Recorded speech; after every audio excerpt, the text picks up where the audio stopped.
সেই হাসিনাকে রাস্তা থেকে উৎখাত করেছি। আমরা আপনাদেরকে সাথে নিয়ে এখন চাঁদাবাজদেরকে উৎখাত করব, দুর্নীতিবাজকে উৎখাত করব। আপনারা যদি আমাদের পাশে থাকেন, আমরা বলতে পারি দুনিয়ার কোন জালেম আমাদেরকে রাস্তা থেকে উঠাতে পারে না। নীল বিদ্রোহ থেকে শুরু করে বাংলার ভাষা আন্দোলন, ৭১-এর মুক্তিযুদ্ধ থেকে ২৪-এর এই গণঅভ্যুত্থানে এই নীলফামারী সবসময় সামনে থেকে নেতৃত্ব দেওয়ার ভূমিকা ছিল। বিপরীত দিকে এই নীলফামারীর মানুষ সবসময় বঞ্চিত। নীলফামারীতে কর্মসংস্থানের অভাব, নীলফামারীতে ইপিজেড থাকা সত্ত্বেও এই অঞ্চল এখনো পর্যন্ত আধুনিক স্বাস্থ্য সেবা গড়ে উঠেনি, নাগরিক সেবা গড়ে উঠেনি, শহর সেবা গড়ে উঠেনি।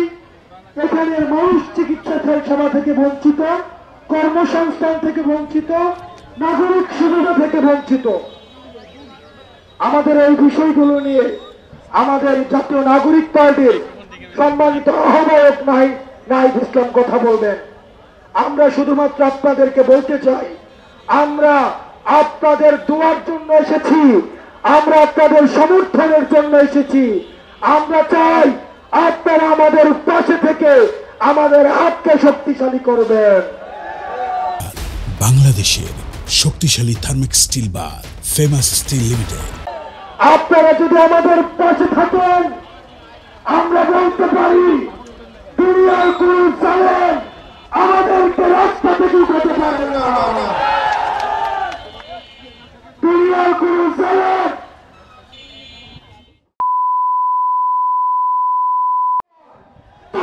হাসিনার সমান হবে না। আমরা সেই হাসিনাকে রাস্তা থেকে উৎখাত করেছি। আমরা আপনাদেরকে সাথে নিয়ে এখন চাঁদাবাজদেরকে উৎখাত করব, দুর্নীতিবাজকে উৎখাত করব। যারা দুর্নীতি করবে, যারা চাঁদাবাজি করবে, তারা হচ্ছে রাজনৈতিক দৌলতের পরিচয় দিচ্ছে। আমরা আপনাদের সহায়তা চাই, আমরা আপনাদের সমর্থন চাই। আপনারা ভালো থাকবেন, সুস্থ থাকবেন। আপনাদেরকে সাথে নিয়ে পথ থেকে প্রান্তরে, গ্রাম থেকে গ্রামান্তরে সবার সাথে দেখা হবে। আসসালামু আলাইকুম ওয়া রাহমাতুল্লাহ।